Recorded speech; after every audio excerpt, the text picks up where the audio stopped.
Alam naman natin, si Yusek Cabral ay dating nagsilbi sa DPWH at alam din natin very sensitive yung kanyang posisyon. Maaalala ko, mula nung ako ay naging chairman ng Blue Ribbon Committee, ay talagang halos umiikot sa kanyang opisina yung mga unang katanungan dyan. Nung kasagsagan na nagtatanungan tungkol dyan, ay nagbitiw nga siya. Mula doon ay wala namang masyadong ginawa na yung Blue Ribbon Committee. Marami nga nagtataka, ba't ganon? Kung maalala ninyo yung dalawa, naging guest natin. Si Kong Lian Libiste po. Si Kong Lian. At mula sa kanya ay nagsabi siya rito na meron siyang nakuwang mga sensitibong impormasyon na binigay mismo ng opisina ni Yusek Cabral. Iwan ko lang, Sen, nabalitaan niyo ba itong nangyari po kay Yusek Catalina Cabral? Ano ha? Kahapon po ay ang balita natagpuan doon sa isang bangin. Ano ha? Ayun. Nabalitaan ko yan, alas 8 ng gabi siguro, kagabi, Jen. Ang unang nagbalita sa akin dyan ay si Senador Jinggoy Estrada. Opo. Siya din nabigla. Alam mo ba ito? Sabi niya, ano ka ako? Natagpuan daw na wala ng buhay si dating Yusek Catalina Cabral. So, yun, doon ko nabalitaan. Siguro maganda, basahin natin yung buong balita. Sige. Para magkaroon tayo ng tamang konteksto. No? Context, ayun. Ang ulat po dito ay nakita siya sa gilid ng Buwed River sa Cannon Road. Unay walang malay at hindi ho nagre-respond. Nakuha siya ng mga rumusponde na hating gabi. Nadala pa sa dineklarang patay ng doktor na si Gian Frances Salinas, 12:02 ng hating gabi. Ang driver naman po ni Cabral, ang pangalan ay Ricardio Muñoz Hernandez, siya ang huling kasama ni Cabral. At sa kanyang kwento, binabagtas po nila ang Cannon Road mula Baguio nang magsabi si Cabral na ibaba siya sa Purok Maramal, Sitio Camp 5 sa Barangay Camp 4 alas 3 ng hapon.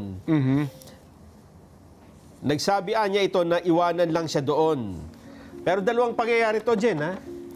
Una ay dumaan sila sa lugar, bumaba sila, pero sinita sila ng pulis. Opo, pinalis kasi pinalis medyo mapanganib daw po sa lugar na yun. Ang sabi ng driver, bumalik sila sa may malapit sa hotel, kumain, at nagpunta sa hotel. Bago bumalik ulit rito. Doon sa site, sa area pa rin yun. Ibig sabihin, 2 beses sila pumunta. At yung sa second time, dito na nagpaiwan si Cabral. At sabi sa driver, balikan mo na lang ako. Nung pagbalik niya ng bandang alas 5 na ng hapon, hindi na niya makita si Cabral. Bumalik si Hernandez sa hotel kung saan sila naka-check-in. Wala din daw po doon Kaya bumalik siya sa Cannon Road View Deck kung saan nandun ng Station 8 ng Baguio City Police Office. Humingi na siya ng tulong. Kasi gumabi na madilim na. At dahil dito tumulong po ang pulis sa paghahanap at doon nga po nakita, doon sa site, sa ibaba, 30 metro mula sa riverbank ang katawan po ni Cabral bandang alas 8 na po daw ito ng gabi. Hindi pa malinaw kung bakit inabot ng 4 na oras bago iniakyat ang katawan ni Cabral sa kalsada. Baka nahirapan. May mga report din na nagsasabi na nahulog si Cabral at ito ang sinusundan ng investigasyon sa ngayon.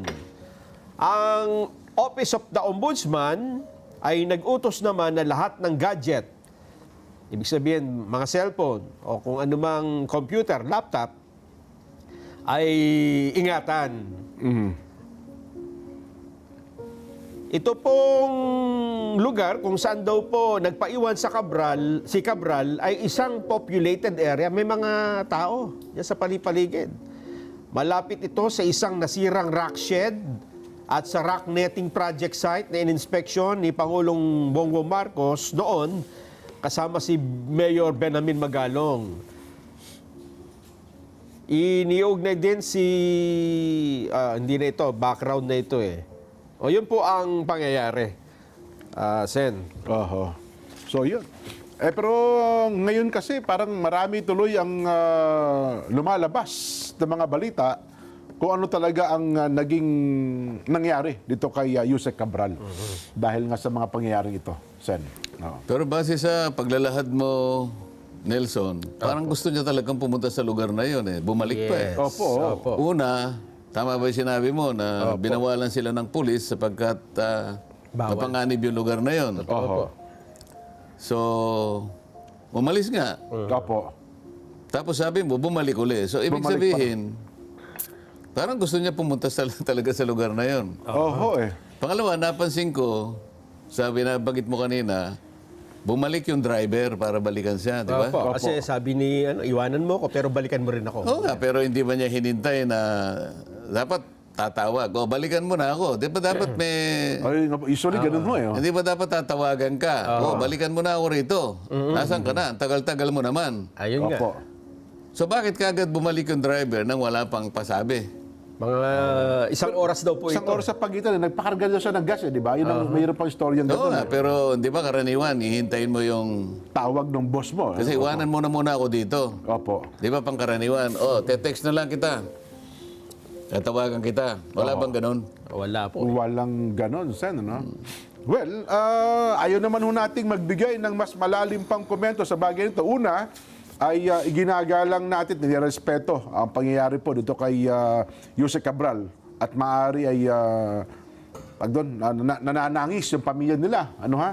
O kung sa bagay ito. Pero siyempre, yun nga po ang ating sinasabi, maraming katanungan sa isipan ng ating mga kabayan, Sen, sa pangyayari ito. No? At hindi naman Palagay natin ko, maalis yan. Kasi ang mga katanungan na yan ay patuloy pang dadami siguro. Opo. Dahil alam naman natin, si Yusek Cabral ay dating nagsilbi sa DPWH. Opo. At alam din natin, very sensitive yung kanyang posisyon. Lahat ay mag-agree sa katotohanan na yung kanyang posisyon na yon ay masyadong maraming, naglalaman yun ng maraming impormasyon tungkol sa kung paano inilalatag ang mga proyekto ng ating pamahalaan. Kasi DPWH ito, Jen, Opo, Nelson. Yusek for planning po siya. Oho. At hanggang sa maaalala ko, mula nung ako ay naging chairman ng Blue Ribbon Committee, ay talagang halos umiikot sa kanyang opisina yung mga unang katanungan dyan. Opo. Lalo na yung mga proponents ng projects, kung paano nilalatag yung mga tinatawag na, kung paano pinalalaki yung mga pondo, kung paano binabahagi. Talagang yung opisina niya ang nakatutok dyan. Oho, tama. At maliban pa dun sa tinatawag nating mga applications. Siya yung umahawak kasi niyang mga applications. Ganun ho ba? Oho. So siya yung nakakaalam kung ano yung mga coordinates Yun. ng mga project. Oho. Kung talagang gugustuhin niya na sabihin kung nasaan Oho. ang mga coordinates ng lahat ng projects, lalong-lalo na yung pinag-uusapan noon na flood control, siya talaga ang bukod na opisinang nakakaalam ng lahat ng mga sensitibong impormasyon. Nasa opisina po niya yun. No? Ngayon, dahil nga sa kahalagahan ng opisina niya, nung kasagsagan na nagtatanungan tungkol dyan, ay nagbitiw nga siya. Oho. At mula doon ay wala namang masyadong ginawa na yung Blue Ribbon Committee. At marami nga ang nagtataka, ba't ganon? Oho. Oho. Gayong siya yung pinakamaraming nalalaman dyan, parang wala lang. Oho. Pagkatapos, maraming nagsasabi na nakakuha ng mga impormasyon na maaaring makapagbigay ng kung ano-anong related na Oho. mga ibang tatalakayin at maaaring ma-involve yung maraming tao. Kaya siguro ngayon, kung mo nangyari yan, talagang aasahan mo na babangon ng mas maraming tanong. Opo, maraming talagang tanong. Mas maraming tanong ngayon kaysa kasagutan. Oho. Nakakalungkot yung nangyari dyan.